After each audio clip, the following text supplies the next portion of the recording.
Good afternoon, students.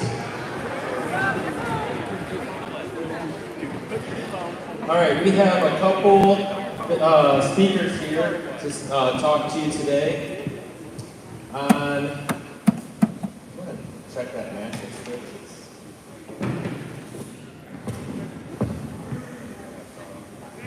Two speakers to talk to you about two important topics today. Both relate to your safety. Human trafficking, so we have two people from the Ohio Attorney General's office here to speak with you. And that's Kim.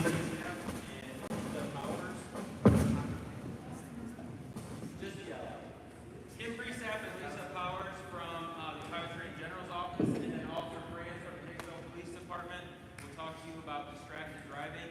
Again, both very important topics for you and your safety. So I expect good listening, no phones out, phones should be put away, and actively listening to our speakers. So let's welcome them to Hicksville.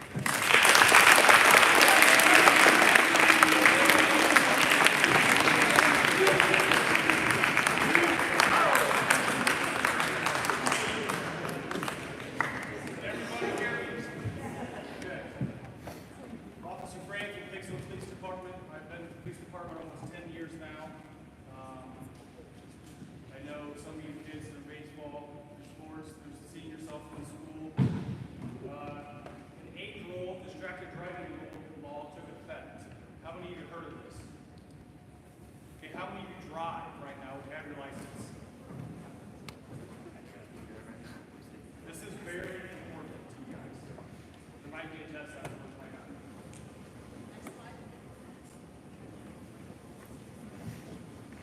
So as of April 4th of 2023, it is illegal to use or hold a cell phone or electronic device in your hand, back, or other parts of your body while driving on a highway. And if an officer sees this violation, he can pull it over. So that is called a primary offense. So in the state of Ohio, a seatbelt is a secondary offense. You cannot be pulled over not wearing your seatbelt. You have to commit another traffic violation before your seatbelt. So if you are on your phone while driving, you can get pulled over for that.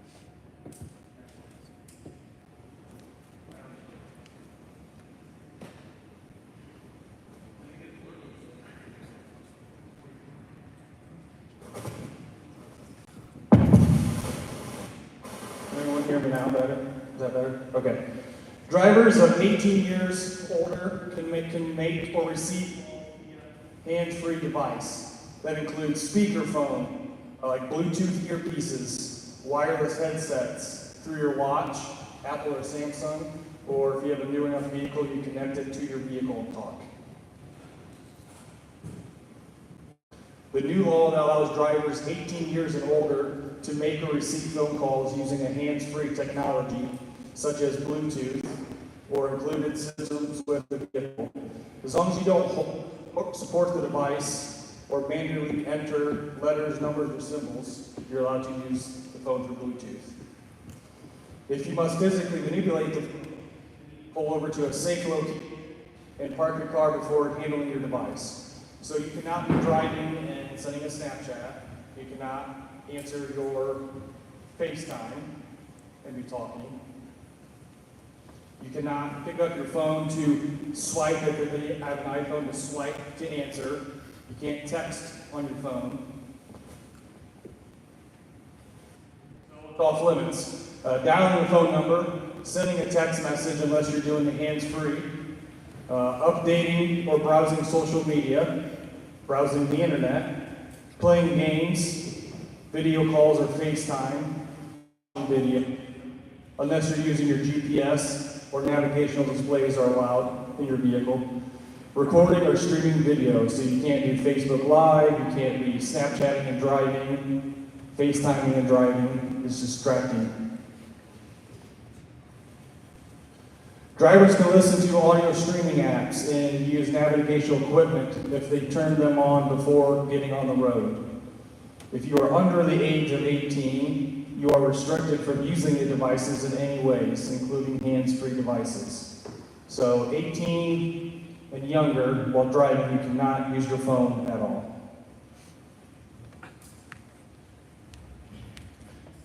Drivers reporting an emergency to law enforcement, a hospital, healthcare provider, fire department, or similar agency, or holding a phone to their ear only during conversations if the call is started or stopped with a single touch or swipe. Drivers holding or using cell phones and other electronic devices while stopped at a traffic red light or parked on a road or highway during an emergency or road closure. So if you're If you're 18 or older and you're at a red light, you can use your phone. But as soon as the light turns green, you have to put your phone down and go. If you're at a stop sign, that does not count. You cannot use your phone at a stop sign. So if you need to use your phone, you can pull over to the side of the road. Just don't park in the middle of the road because that's illegal as well. Find a safe place to park. Unless it's an emergency, you need to call someone right away. Life or death. So, starting October 5th, law enforcement started issuing tickets in the state of Ohio for distracted driving. So, your first offense, so very first time, 2 points is access to your license and a fine up to $150. The second offense is 3 points to your driver's license and a fine up to $250. Your third offense or more, 4 points to your driver's license, a fine up to $500, and possible 90-day driver's license suspension. If this happens in a work zone or construction zone, the fine's double. The previous conviction goes within 2 years. And they may need to complete a distracted driving course to help lower the fine or fine and the points on your driver's license.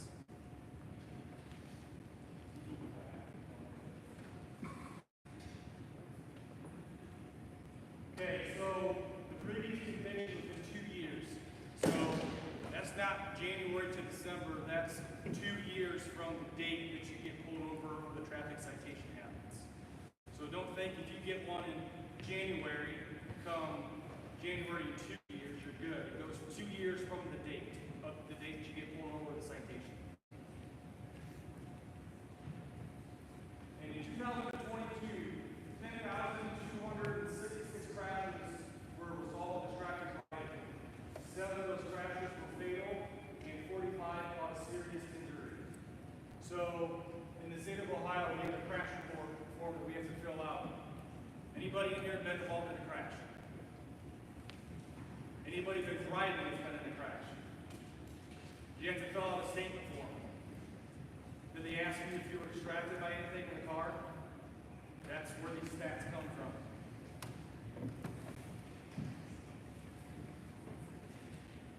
Does anybody have any questions? Nobody.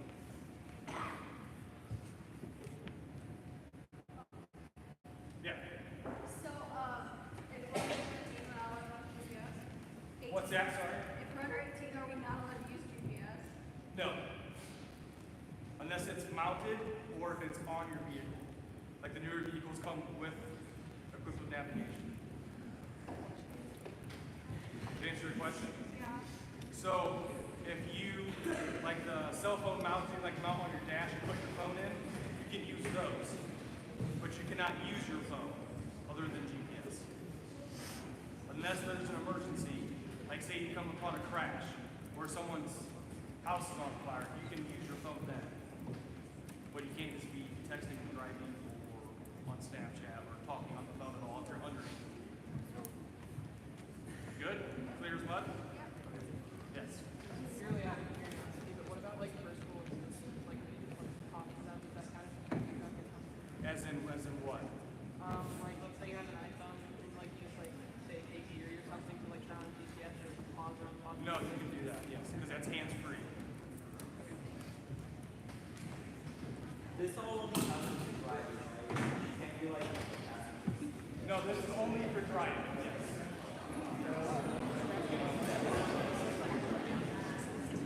Anybody else?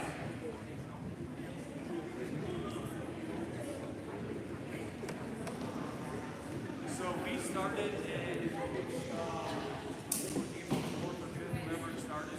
The state of Ohio was giving 6 months as a warning. So October 5th, like I said, is when the citation started. Here in Hicksville, I think in the last month, I think we're up to 7 or 8 in the village.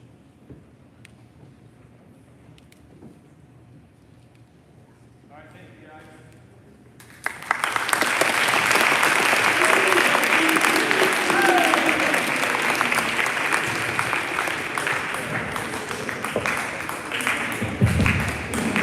Hopefully I can get this to work. And thank you, Officer, us here from the Attorney General's office. We've been speaking to each other for the last couple months, trying to get this coordinated. And we are very, very excited to be here. My name is Linda Powers, and I am the director of the Ohio Human Trafficking Initiative, which is part of Ohio Attorney General H.H.S. office. And thank you so much for being here today. I'm not going to move too much because I want to make sure we have the microphone, because I have a couple videos that I'd like to show you as we're going through today. So normally I would walk, I'm a walker, but this time I'll kind of hang out here. Just a little note about what my job is real quick is I actually, the Attorney General makes it a priority. Human trafficking is one of his priorities when he came in 2019. And he has a couple pillars that he's looking at when he is looking at human trafficking, and that is he wants there to be public awareness throughout the state of Ohio. He wants to make sure that communities have the tools that they need so that they can actively fight human trafficking. And he is also looking for there to be responsibility and justice for the survivors of human trafficking. He wants to make sure that the traffickers themselves, as well as the Johns, the people that have the demands, are punished in the state of Ohio. So he created the Human Trafficking Initiative, of which I'm the director. And my job is I go around and I do trainings throughout the whole state of Ohio to different organizations, companies. I will meet with parents, I will meet with schools, safety officers, counselors, to try to get awareness and training out there. I also prosecute because I'm a lawyer. So when there are cases that are dealing with human trafficking, I will go all over the state of Ohio as a special prosecutor is asked, and I will prosecute those cases. So let's start, and thank you very much for being here today. I greatly appreciate it. This is not an easy subject, and I appreciate you coming here because it affects so many of the individuals throughout not only the United States, but also globally. And there is a portion of this today that I'm going to talk to you about when it comes to sextortion and safety on the internet. That is very important these days, and you guys, I really appreciate you for coming in to take a look at this and learn. The state of Ohio, as we had indicated, is not exempt from human trafficking. It happens in cities, happens in towns, happens in rural areas. It happens everywhere. I want to talk about some myths about human trafficking, because most people, when they're thinking about human trafficking, they're thinking about the fact that, I'm sorry, you can't see it. I guess I will read it for you. People think that human trafficking is a person in a white van in a mall, and they're kidnapping someone and pulling them into the vans. It does happen, but that is the smallest percentage of the individuals that are human trafficked in the state of Ohio and globally. Human trafficking always involves chains or physical restraints. That's not true. I know if we had an emergency, we need to leave. When people think that you have to be chained when you are in a human trafficking situation or you are locked into a bedroom, that is not true. And I think the easiest way to think about this is when I talk to survivors. Most survivors, when they are human trafficked, know who the person is that is trafficking them. They could be a family member, they could be a friend, they could be someone that has groomed them on the internet into a trafficking situation. So when someone talked to me about the physical barriers, she said, no, it's not physical barriers. It's not chains. It's not handcuffs. I'm not chained to the wall. I have mental barriers that are keeping me in this situation. So when you're thinking that it only can be someone that's chained, that is a huge myth.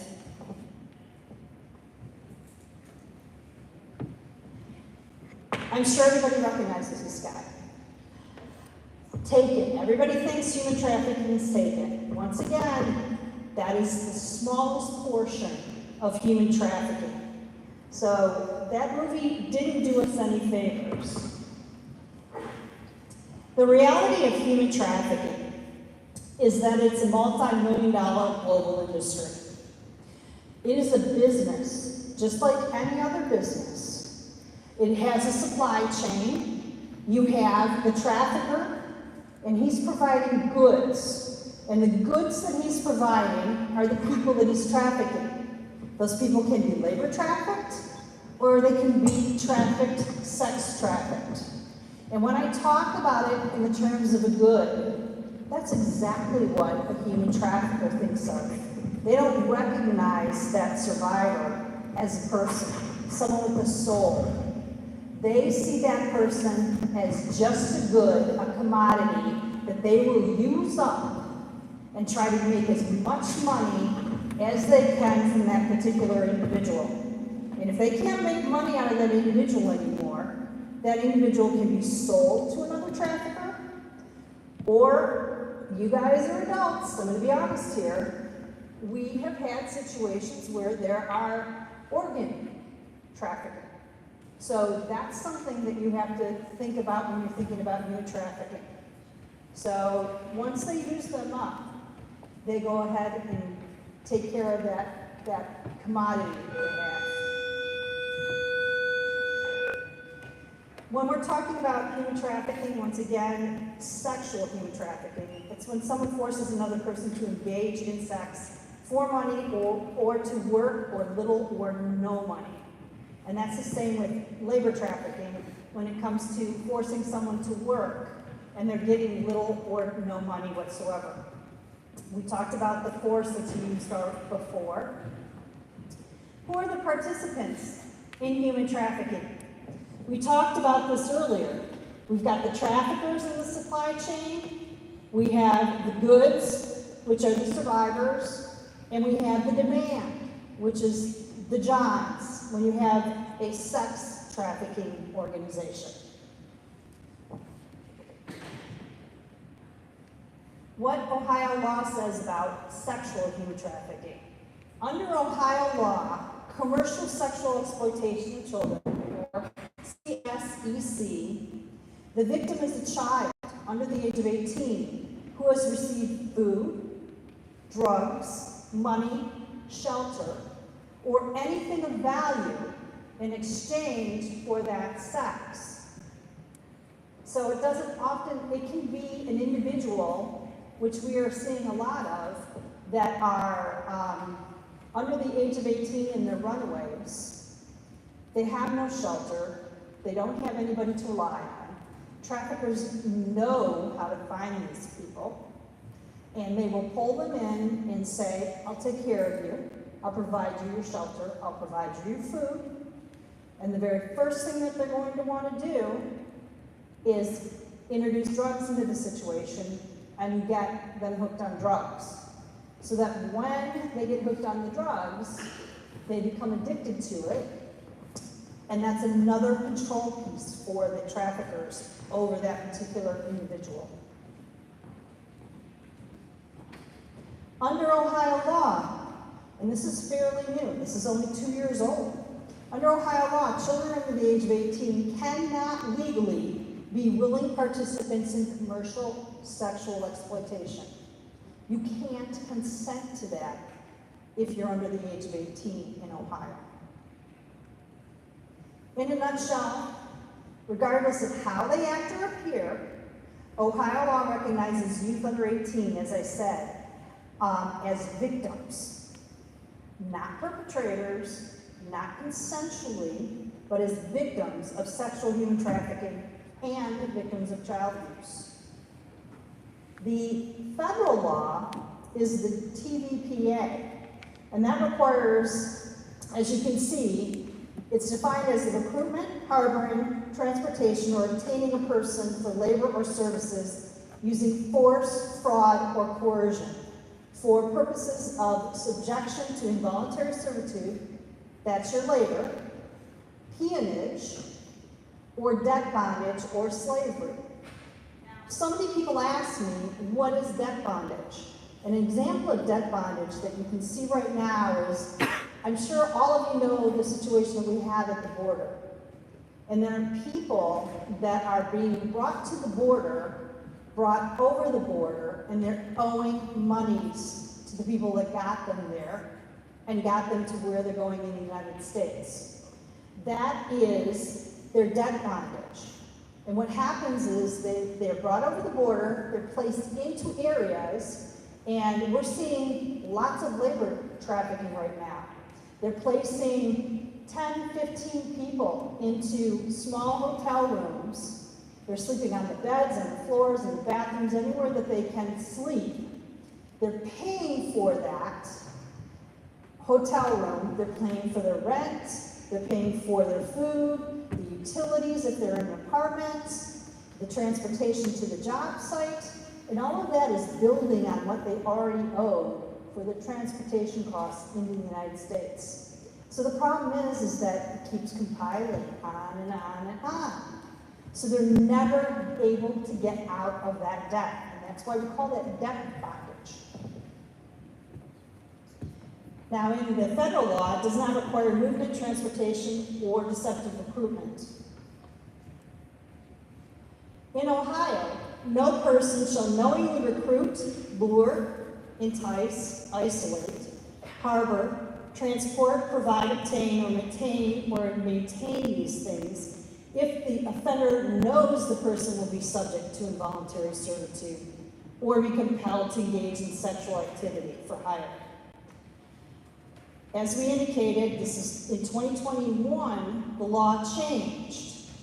Before 16 and 17-year-olds, that was an issue when we were prosecuting cases. Now, there's no consent. This sexual activity covers contact and conduct. So that's important to remember. It's an F1. If you are a trafficker and you're found guilty, 10 years minimum mandatory, up to 15. Tier 2, sexual offender. In Ohio, if you can see, compel. In Ohio, we don't have the same language in the federal law. We don't have force, fraud, or coercion. That's federal. What does that mean? Once again, you don't have to have compulsion, and you can be, we talked about drugs earlier. Drugs are a way to control. So if someone's using drugs, they can be found guilty of this because there's no consent. Under Ohio and U.S. law, victims of sexual and human trafficking can be divided into two groups. We talked about children and people of any age that are above, that are tempted into commercial sex through force, fraud, or coercion. I'm bringing this up because some of you may be 18 already. So that's why I wanted to bring up the issue of an adult that's 18. So if you're an adult, that's going to be looked at differently. Once again, we talked about an exchange. Cash, goods, services, food, shelter, drugs for another. Look for possible third-person involvement. Deals brokered by traffickers, a relative, or gang members, or things of value. Sexual exploitation is not limited to, once again, overt sex acts. It can include pornography, stripping, etc. This is the adults. The most vulnerable and at-risk individuals. Substance abuse, that's why they use it, to hook someone. Runaways, homeless individuals, individuals that are involved in the juvenile justice system or the foster care system. unstable housing, individuals that are physically or mentally disabled, migration and relocation individuals, people that are facing poverty or economic hardship. We are finding that when it comes to survivors, that as older minors and adults, many of them have had a history of child sexual abuse and domestic violence. Criminal records and criminal history. Those are all things that can make people vulnerable to the trafficker. And when these traffickers are, I hate to say this, they would probably be fantastic business people if they would just put themselves towards a legitimate business, because they know exactly how to seek out the most vulnerable population and manipulate them and exploit them so that they can use them.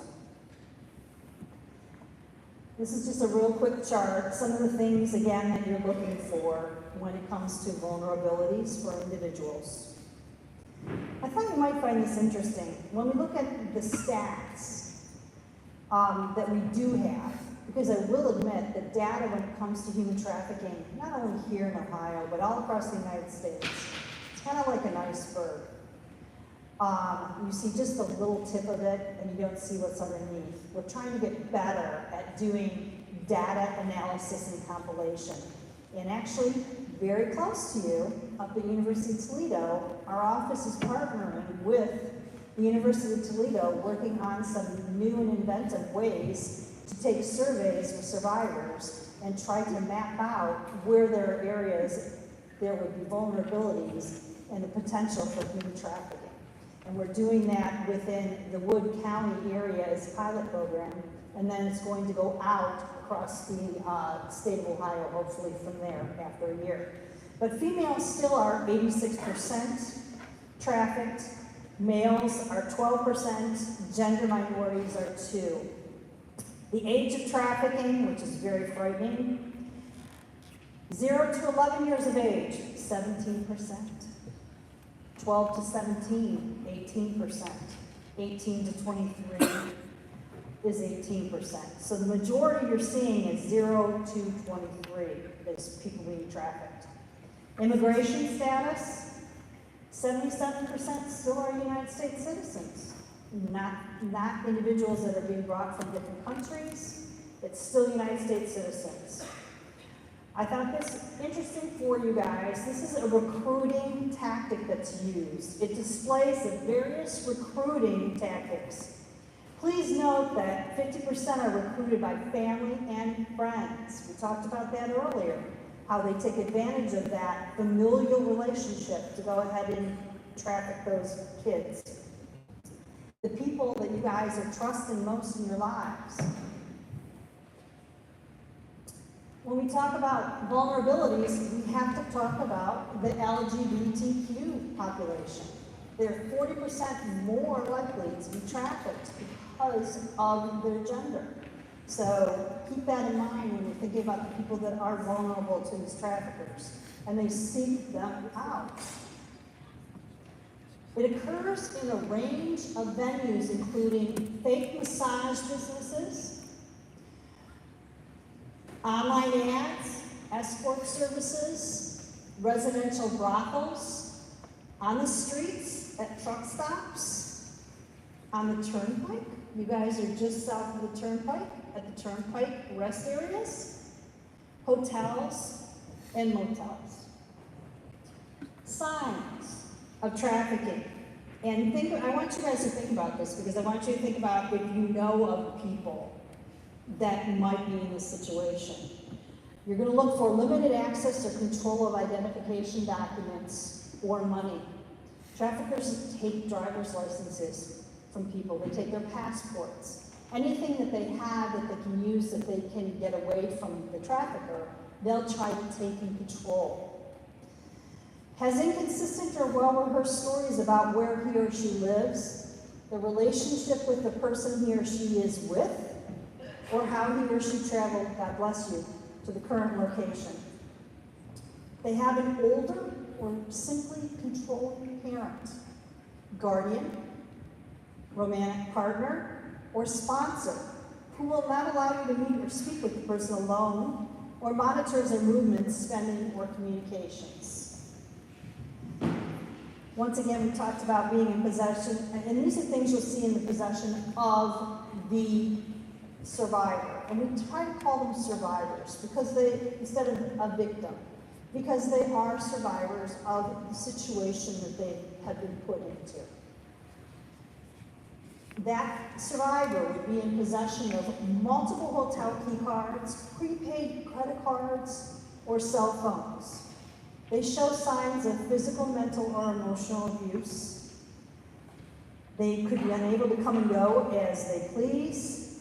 And they work in an industry where it may be common to be pressured into performing sex acts for money, such as strip club or illicit massage businesses. I'd like to talk a little bit about labor trafficking. We're seeing more of this, I said that earlier. Especially in rural areas, we're seeing this. I don't know if anyone knows, but we just had a very large case outside of Canton dealing with Purdue chicken. And they found minor migrants that were working during the nighttime period at that particular Purdue factory. So it happens everywhere. That second slide I showed you guys, it happens in cities, towns, and in rural areas. So where are you going to find labor trafficking? Agriculture, domestic work. You're going to find it in construction. We're seeing a lot of that, where the subcontractors are subcontracting with individuals. They actually use, well, you could probably call them coyotes, that are down on the border that grab people up and say, come on up, we'll get you a job up in Ohio, and you'll go work on this work site. One of the survivors that we have that we work with every single day, because that's one of the things Attorney General Yost thought was important, is that he wanted to have our office work with actual human trafficking survivors. And they bring a voice to our office. And we go out and they do trainings with us and we do projects together. He and his wife came over from India. They were told that they had a job here. They would make $45,000 a year. When they got over here with their 2 young boys, they were put in an apartment. They started working for a restaurant. For a year and a half, they worked for the restaurant 7 days a week, 12 hours a day. They never received payment. Finally, his wife was very angry and said something in the kitchen, and thankfully, the chef stopped what he was doing, pulled her aside and said, what the heck is going on? And she explained that they had been working all this time and had received no payment at all. And he stopped put them in the car and took them to the police department down in Cincinnati. And that was years ago. And now Harold goes around globally. He has Eyes Open International and speaks all over the world in regards to how he was trafficked in the United States. You're going to see it in janitorial work, restaurants and food service, which is what happened to Harold and his wife, the health and beauty industry. These are signs. You're going to feel pressure by an employer to stay in a job or situation that they may want to leave, withhold the earnings, or they create a fictional debt, which is kind of what they did to Harold and his wife. Working long, continuous hours and in different levels of isolation, limited access to their documents. We talked about that before. That comes up quite a bit, where they're taking passports and identification.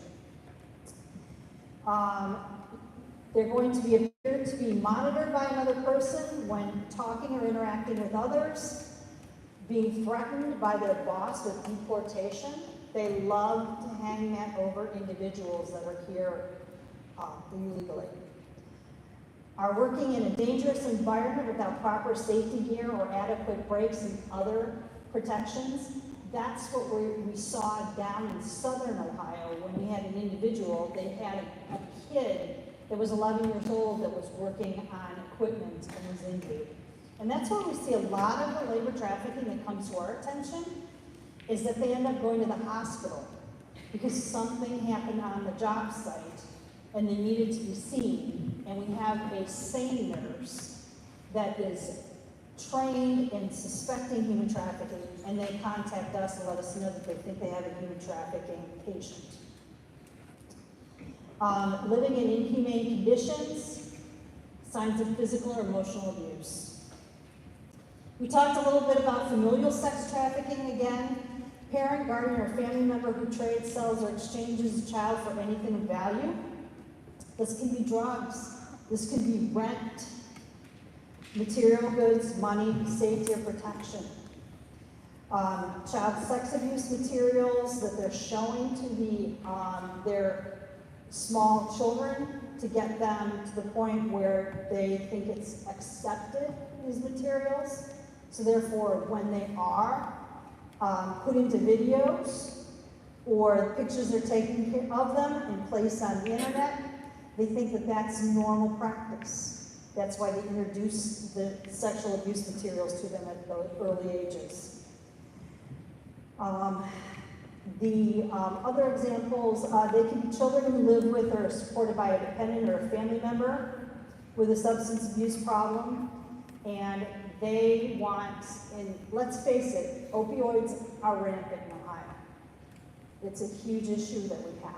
And we have parents that are addicted to opioids, and they'll utilize their children to go ahead and get those drugs, or they'll utilize them to get the money for the drugs. We talked about and I don't have enough time to talk to you about this at great length, so I'd be willing to come back. But the hard part about familial sexual trafficking is that there's this bond that they have, and it's called a trauma bond.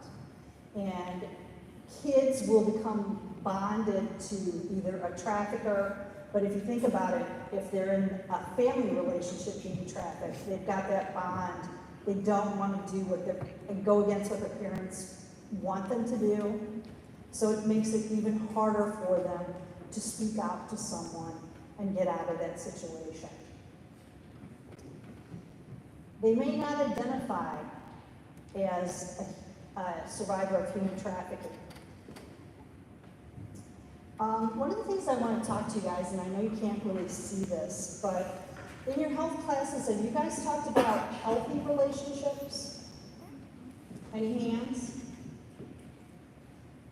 Okay, good. I'm glad you are.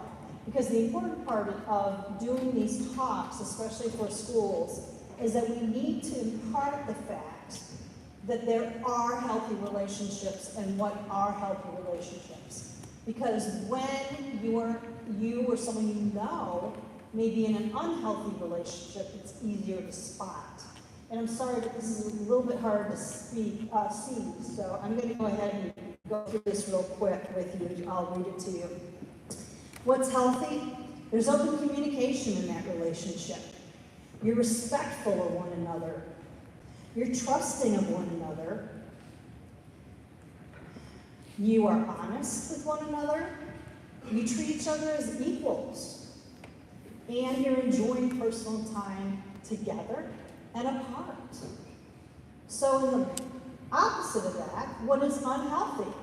You're not communicating, you're disrespectful. Someone in that relationship is being disrespectful. Someone in that relationship doesn't trust the other person. Someone is dishonest about what's going on in the relationship or things around them.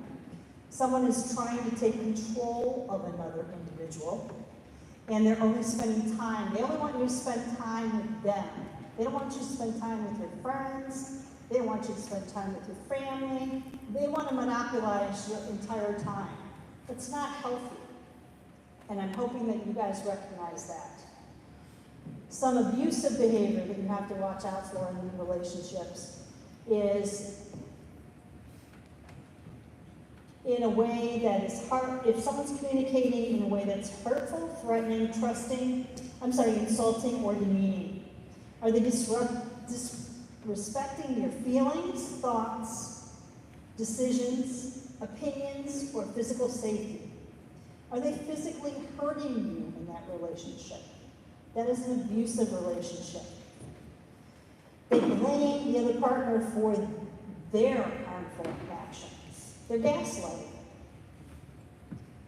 Controlling and isolating. They want to control and isolate you so that you once again are not going to be talking to other people. They pressure or force you to do things that you don't want to do or earlier in time than you want to do it. So what should you do when you have this situation? You need to speak up. In a healthy relationship, you're going to talk. You're going to communicate. Once again, respect each other, compromise, be supportive, and respect each other's privacy. If you're in a relationship where they want to see your Facebook all the time, they want to see all your direct messages, that might be a problem. That's controlling. Healthy boundaries shouldn't restrict someone's ability to go out with their friends without that partner. Participate in activities and hobbies that they like. Not have to share passwords to email, social media, or phones. Respect each other's individual likes and needs.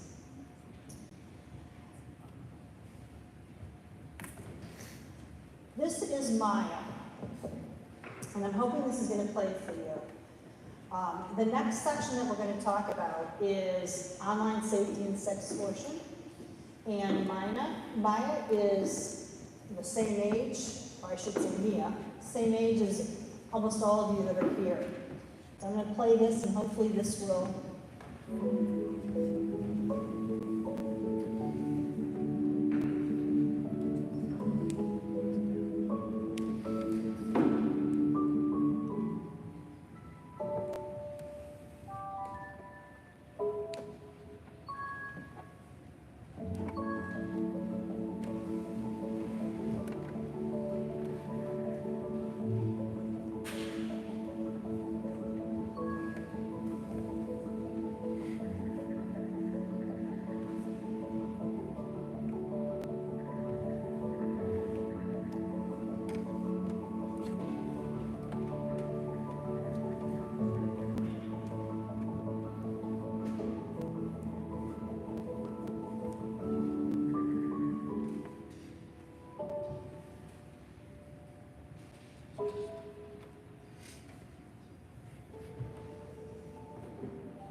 He's not here.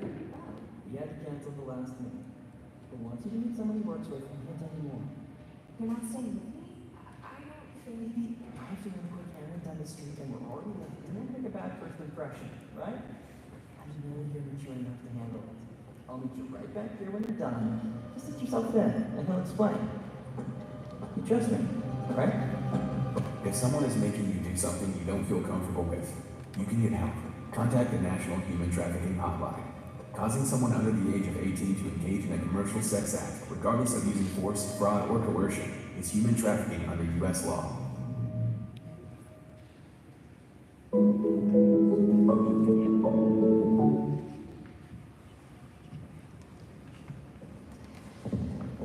All right, if we go back and take a look at that video, can I have some volunteers to tell me what do they see in there that we did? Tell me about the trafficker. Who's the trafficker? Yes? Both, actually, you're right. It would have been the friend as well as the uncle, alleged uncle, that was at that hotel. Because she obviously was handed the key card.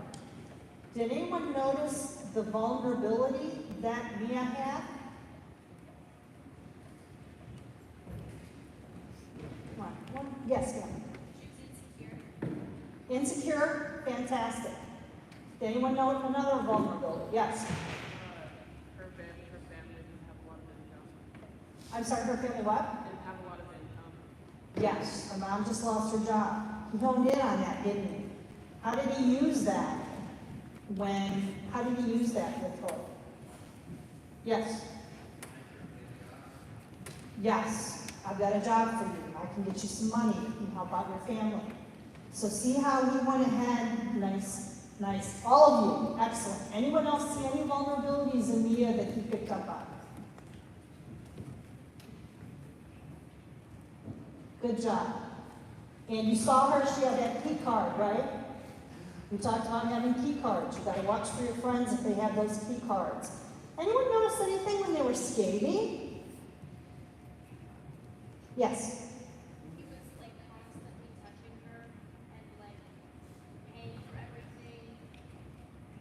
So he was grooming her, getting her into that relationship. Yes? That's right. That is absolutely right. A lot of people don't see that. She wanted to take a selfie of this relationship. She liked being in this relationship. He groomed her. He was a romantic partner for her because of the things they had been talking about.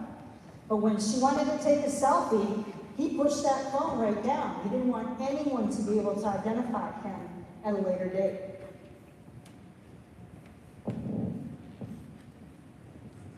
So, this is a section we're going to talk about when it comes to online exploitation and online safety. Why is this important?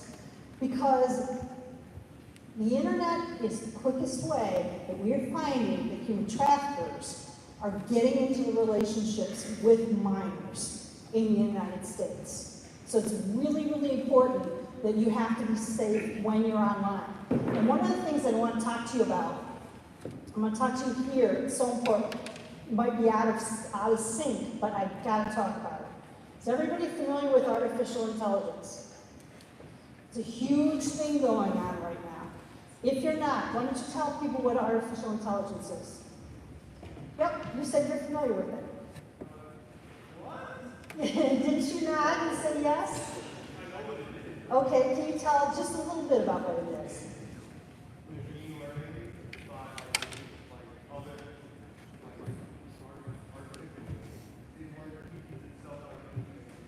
Absolutely. And you guys, I'm sure, are all familiar with Photoshop and how Photoshop has gotten even better. Well, the problem is that the traffickers and the pornographers are also using Photoshop and artificial intelligence. We are finding that the traffickers are going to Facebook pages. You might be on vacation with your parents. Your parents might have posted something. They take a screenshot and they're able to go ahead and Photoshop people, their faces, into pornographic material, either photos or, unfortunately, videos. And that is happening right now, and we're trying to address that both at a federal level and at a state level in regards to these deep fakes. So when you are online and when you go home tonight, talk to your parents and tell them that they really have to watch their privacy settings because people are taking likenesses and they are utilizing likenesses on the internet for nefarious things. The average age of when a child gets a cell phone in the United States is 10. So they know this, those traffickers. 20 to 30% of the kids having been survivors have been cyberbullied in their lifetime. And when it comes to online exploitation, it's gone up 97% in the last year. This is the definition of sexting. Sexting is defined as sending someone sexually explicit photos or messages. It's a crime to make, send, or receive sexually explicit photos of anyone under the age of 18. Once a message is sent, there's no way to control who can see that or where it's going or how it's distributed. You know, images can stay online forever, which is why you shouldn't be sending and shouldn't be receiving this. And you have to be very careful about those images being out there online. Sextortion. are threats to expose a sexual image in order to get someone to do something for other reasons, such as revenge or humiliation. I'm going to talk about James. There's a slide about James. James is a young man that is from Northeast Ohio. I don't know if anybody heard this story. He was a track star, was an A student, was getting ready for college. His parents went out for date night. They had a good relationship with him. They talked about everything with him. They were very open. I've talked to both his mother and father. James was approached the night they went out bowling for their date night. It was someone that popped in as a message on his Facebook. He didn't know that person, but started chatting. That person sent an explicit picture to them, or to James, and then said, why don't you send me one? James thinking, all right, they sent me a photo. I'm going to go ahead and send them the photo back. The minute that photo went, the next text message that came to him was, I have you, you're mine now. It wasn't a girl that was texting him or on Facebook. It was a trafficker from another country. That trafficker then, in that night, sent over 200 text messages to James. He was extorting him for money. And when the money was gone, the threats were, I'm going to send these pictures to your parents and to your friends, because we're friends, so I know all your friends. And I know all your relatives through your Facebook friends. So that's why privacy settings are so important. But unfortunately, James was mortified what had happened and he committed suicide.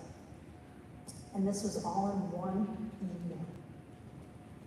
So it wasn't a long grooming process. This particular trafficker got in there very quickly, took advantage, and exploited James, got the money, and then got out. So it often is not a long grooming process.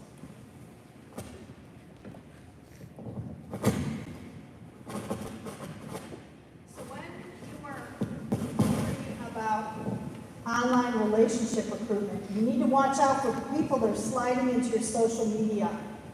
Once they slide into your social media as a friend, they're going to try to get you out into a direct message onto a different site, into a direct message. So they're going to like you and comment on your multiple photos. Isn't that what happened? Yeah, that's exactly what he did. He was commenting on our photos. Offers job opportunities. Following public accounts, they recruit people with fake or misleading posts. I have a modeling job, you're so beautiful. Why don't we meet? And I'm a modeling recruiter. They only need one person to answer. And that's what happened to James that night. He was the one that answered. He's the one that responded. He ended up sending money. They only need one person to answer. Where are you going to get? Where is the type of trafficking you're going to see? This is really important. Take a second to take a look at this. You go ahead and look at, especially when it comes to some of the labor trafficking, and then you can see the types of social media that the traffickers are utilizing for the different types of trafficking that there is. Facebook, Instagram, Snapchat, Kik, TikTok, dating sites, YouTube. And I'm sure you guys know more, and if you do know more, please let me know, because it's changing all the time. Because traffickers keep increasing what they're doing on the internet. So we're trying to get as much information on these sites as we possibly can. So if you've got any input on that, I would greatly love to hear it, and I'm sure you would love to hear it too. These are some of the apps if you don't know: Instagram, Snapchat, TikTok, Facebook, Kik, Whisper, Calculator, Photo Vault, Omegle, Discord. Gaming platforms. I'm sure you guys are on gaming platforms all the time. They love gaming platforms because what do you do if you're in gaming platforms? Come on, who's a gamer here? All right. What is the question? Why would traffickers like gaming platforms? Because, okay. Okay. And so they could defend you, couldn't they? All right. When you go on those gaming sites, do you have any idea how old the people are?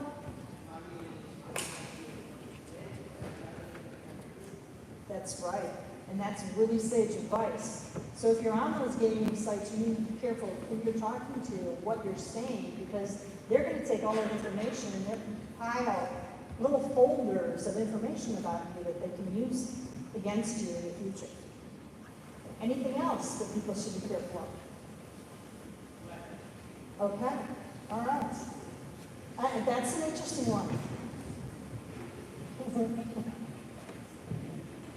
So some of you do recognize these games. Dating apps, Bumble, Tinder, Plenty of Fish, Hinge, OnlyFans. Everybody's heard of OnlyFans. Come on, I know this. My daughter talks about OnlyFans. I was talking to some friends. She does, she's not on it. She's not on it that I know of, because I warned her about this. But OnlyFans is not taking pictures of you manicuring your feet. That is utilized heavily by human traffickers to go ahead and get people. If you take it out, I'm going to go back to this, but we have found that on OnlyFans, it seems to be benign and innocent, but we are finding that there is an explosion of blackmail and exploitation coming out of OnlyFans. And an overwhelming majority of content that is on OnlyFans is pornography and child sexual abuse material. So you have to be so careful of the sites that you're going on. You might think that they're innocent, but then you get pulled into these sites. My daughter's going to be so mad when she finds out I said that. This is James again. Here's a picture of James. And one child lost is one too many. Sextortion cases that led to James' suicide. The parents are out and about trying to talk to other parents and kids to be careful of this. This is so important. Who can you talk to? You need to talk to a trusted adult, a friend, a mentor, your counselors here at school, your safety officers at school here, teachers, your social workers, if you have a counselor that you're dealing with outside of school. Talk to your parents or a guardian. Talk to an advocate. Seek resources. Call me. You can call me. I have a victim advocate that I work with. She is a licensed social worker. She is working with kids. If you want to talk to Mary Kate, I can get you to Mary Kate. And she has been in the human trafficking realm dealing with survivors of all ages for years. But talk to someone.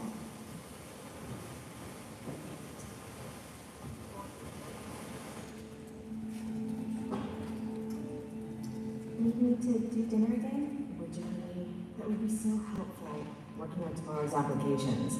And your spaghetti is so good. How was your day? Fine. Just fine? Yes, Mom. Just fine. Are you okay, sweetie? Look, I'm sorry things have been upside down recently, but I'm trying my best. Things will turn up soon. I know. I read an interesting article about human trafficking. I know, not exactly light conversation. But I didn't realize that it happens here in America. There was even a case last week, right here in our county. Someone got abducted? Well, they weren't abducted. Apparently, human trafficking isn't always abduction or involving people from foreign countries. The article said it can be way more hidden and may not look like what we think. Okay, it can be as simple as a boyfriend, parent, or friend forcing someone to do something for very little or no money, or in exchange for other things, like drugs, like sexual stuff, or other types of work too. And it affects not just women, kids and men and victims too. Apparently it can hit really close to home. You hear me, Mia? I swear sometimes I think you just tune me. Honey, are you okay? What's wrong? Was it the human trafficking stuff? I'm sorry. I didn't mean to upset you. Is there something else going on? You can talk to me. Tell me what's wrong. I won't be upset. Let me help you. Okay. Talk to the young people in your life about human trafficking and exploitation to help them protect themselves from the crime before it happens. Causing someone under the age of 18 to engage in a commercial sex act, regardless of using force, fraud, or coercion, is human trafficking under U.S. law. Download Blue Campaign's How to Talk to Youth About Human Trafficking guide, which can be found at www.dhs.gov/bluecampaign. If you suspect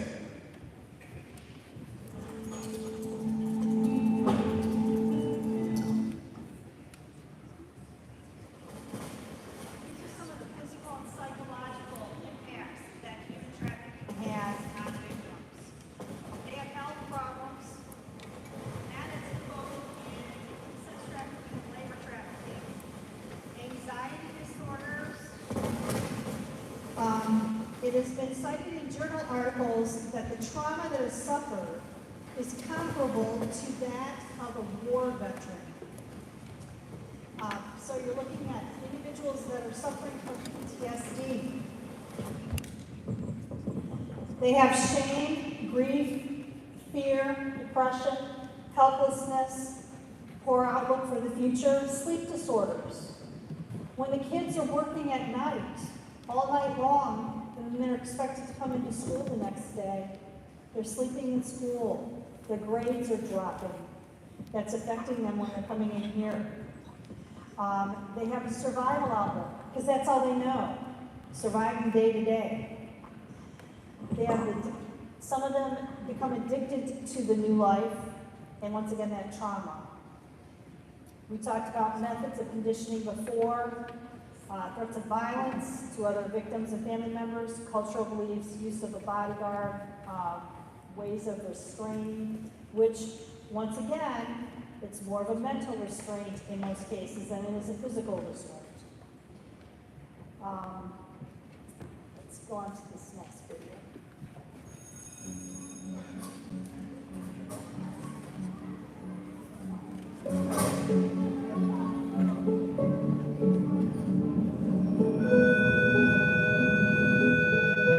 Can I chat with you for a second, please? I'm kind of late. I've been wanting to talk to you for a while. It'll just take a second. Sure. You haven't been making the kind of progress that you used to. Is everything okay? I'm fine. I'm just tired a lot recently. I see. Is there anything that's keeping you from getting a good night's sleep? Not really. My mom's between jobs and asked me to cook and help out a lot. And I work some nights to help make ends meet. Can I go?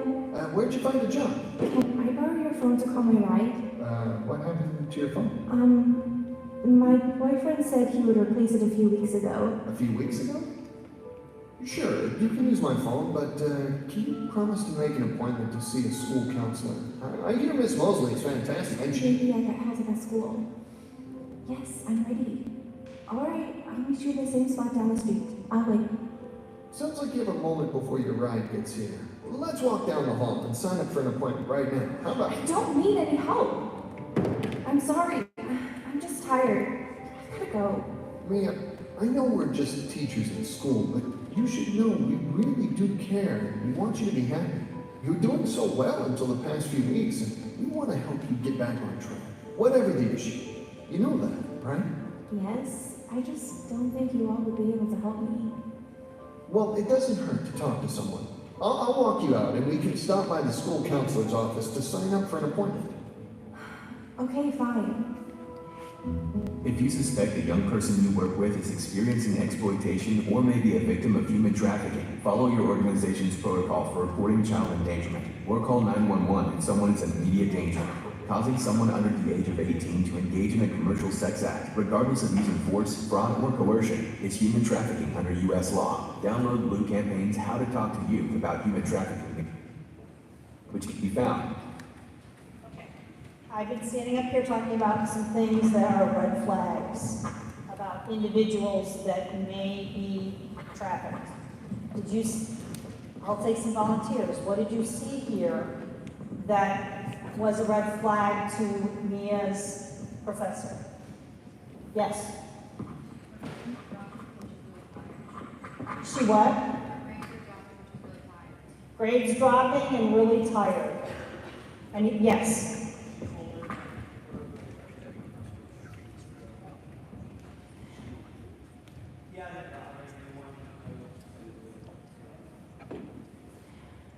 So by taking the phone in your age and Mia's age, that's one of the most communicative devices there are, correct? So instead of taking an ID or a passport, he took her phone and kept the phone from her so she could not communicate. Who could she communicate with though? The trafficker. Is there anyone else that wants to add something that you saw in this video that you thought was important? Did you hear her kind of yell at the teacher? He seemed to be a little surprised by that reaction from Mia. That was out of the ordinary course for Mia. But she also said something really important, didn't she? Towards the end. You can't help me. That is not the truth. If you talk to someone, and she agreed she would talk to the counselor. In the last video, she talked to her mom. Her mom opened up that communication with her. So she was ready to go ahead and talk to her mom and explore what's going on. Her mom recognized that. So if you feel that no one can help you, or know someone that feels that no one can help them, please encourage them to talk to you, or to talk to a teacher, or to talk to a counselor, like we talked about. Because people are out there that will help, and the officer will help too. So they are available as well. www.dhs.gov/BlueCampaign.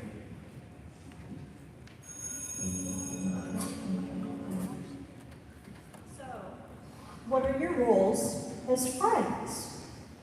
You play a critical role in identifying victims of human trafficking and providing information about an offender who may be a trafficker or a John. Remember that many victims may not self-identify or be willing to give information. Mia didn't think she was a victim at the very beginning, but now is starting to understand that maybe she is a victim. Often you have to ask who you're talking to other questions to get more information from them. And Mia's mom was trying to get that with her in the kitchen. So oftentimes if you're talking to your friend or someone that you suspect is a human trafficking survivor, you might have to ask them questions to get them to trust and disclose to you.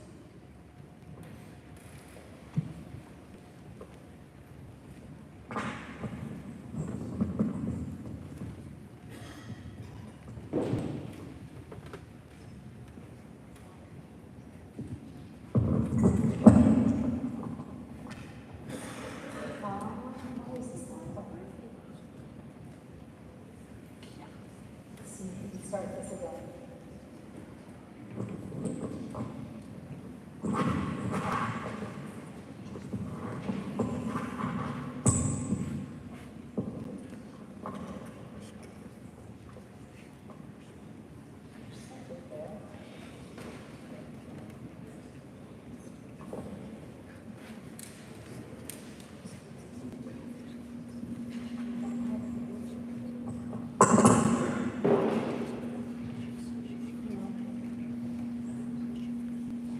Well, I've got to apologize. For some reason, I'm not getting the sound on this.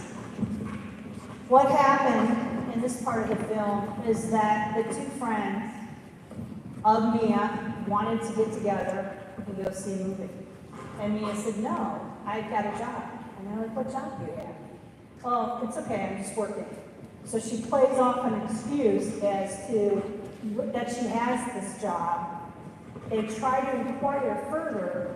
Well, wait a second, we didn't know you had a job. What kind of job are you doing? Tell us about it, Mia. We're really interested in knowing what you're doing.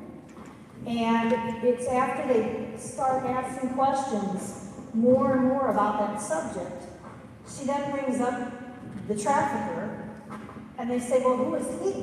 We don't recognize that name, that name of that person.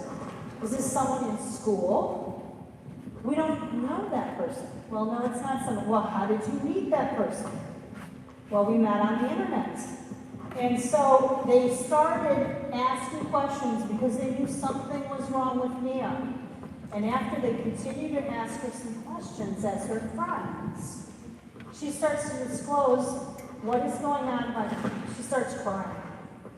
And so their reaction to her, when she starts crying, they realize that something's very wrong. They are not judgmental when it comes to being a friend to her. They just tell her, we're here for you. Anytime you want to talk to us, but you need to talk to your mom, because they knew the mom.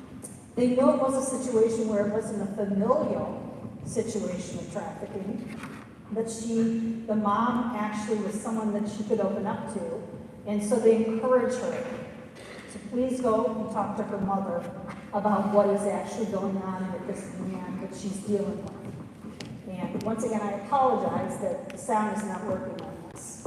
But that goes back to the role that you have as friends. When you sense something's wrong with your friend, start inquiring about it and try to open up with other questions.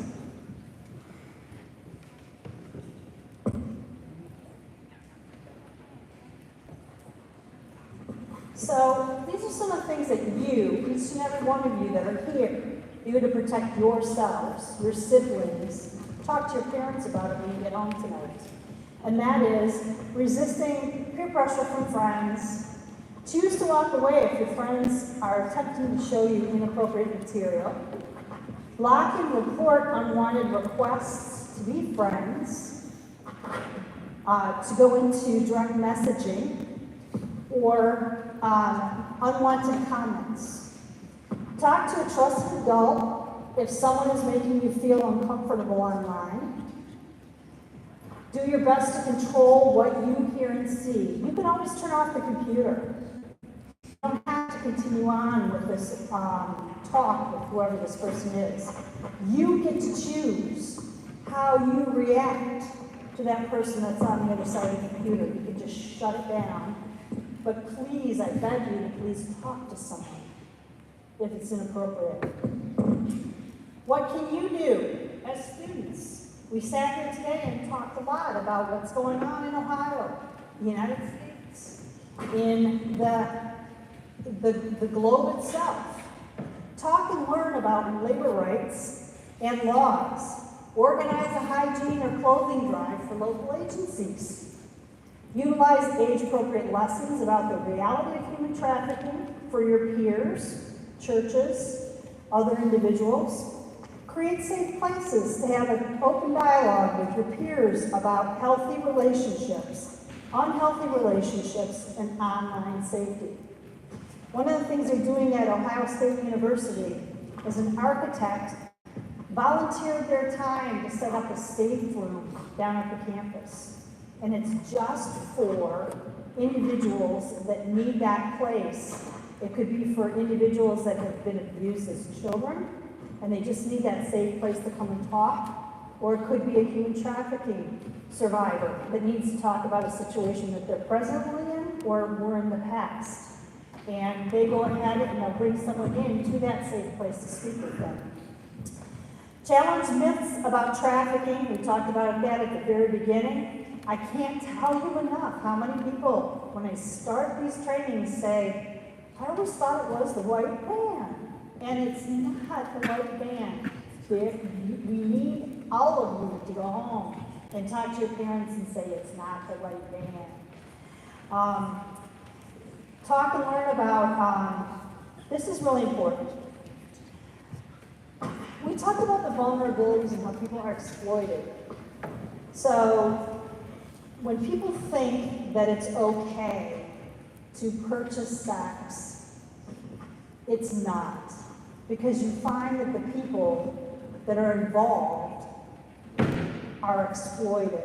So a person that is doing this is taking also exploitation of a vulnerable person. So it's not okay to do that. And establish a safety plan and school-wide protocol for dealing with survivors that come forward and disclose. Lastly, self-care. It's really important. Reach out to a counselor or a therapist to process what is going on, what has gone in the past, where you'll go forward. Excuse yourself. Set boundaries from being around people that trigger you and upset you. Find experiences and spaces that are healthy for you. Seek out support from friends and loved ones who make space for you. Those are the healthy relationships. Take time to make space to relax, rest, and nourish yourself, both physically and mentally. This is the national hotline number. I encourage you, if you're in this situation, this is the number, we give it out to everybody, but I would encourage you to call 911 or to call the local human trafficking task force or to call the officers and tell them that you'd like to speak to someone, because the human trafficking national hotline might take a lapse in time between when you call them and when it gets to local police department or gets to our office. So I always encourage you to go ahead and call 911 if you are in crisis. We have coalitions all over the state of Ohio, people that are nonprofit organizations that deal specifically in human trafficking. As you can see, your area would be like the Rusty Brown area. There's plenty of nonprofit organizations in this area, as well as a task force comprised of police officers that are specially trained in human trafficking in this area that can help you. Are there any questions?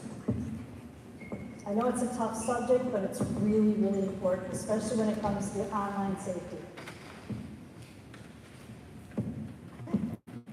Well, thank you so much for your attentiveness, and I appreciate you once again inviting me here, and I hope you have a great Thanksgiving holiday.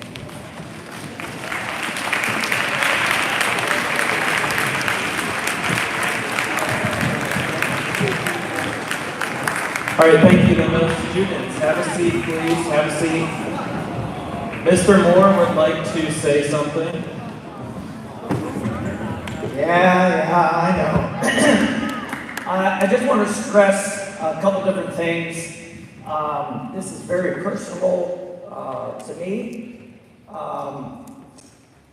Many of you know I have 3 daughters that were all adopted, and one took that vulnerability and ended up getting involved with 5 sexual predators.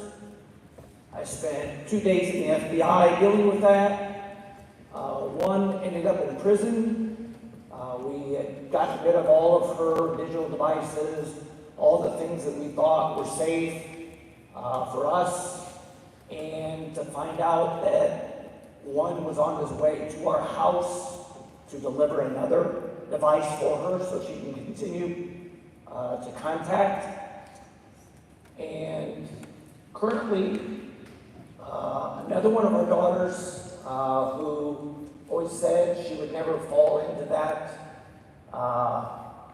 trap because she learned from her sister, got involved with the wrong friend, and is currently living in a motel.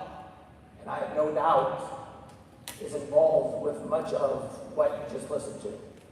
So know that there's plenty of people out there who want to harm you. And be leery, be safe, and make sure that you are aware of your friends and what they are doing, okay, to keep them safe.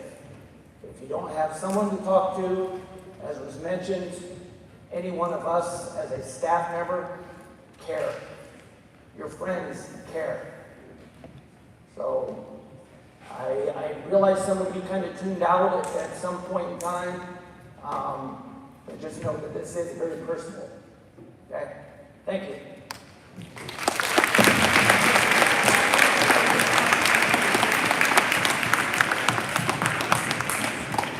One last thing before I think we're done. Guys, I know everyone says small town Hicksville doesn't happen. Just because you think that you can't happen. We are 25 minutes from Fort Wayne. We are 45 minutes from Toledo. You are about a half hour from US 24 that goes right to Toledo. You are literally, State Route 37 turns into State Route 18. State Route 2 started here in Hicksville that goes right to Fort Wayne. That's all it takes, guys, one time. You have the biggest pipeline that goes across the state of Ohio. Goes from New York all the way over to Chicago. Huge pipeline, drugs, guns, human trafficking. We're now finding that there is a pipeline that's leading from Columbus straight down to Atlanta when it comes to human trafficking. So unfortunately, these are areas that human traffickers use to pick up their victims, their survivors, and get them away from their homes very, very soon. Thank you all. So guys, make sure you keep yourself safe, and absolutely if you know of anything, you hear of anything, speak up and say something. That's the biggest thing. On that note, you are all dismissed 3 minutes early. Have a great weekend.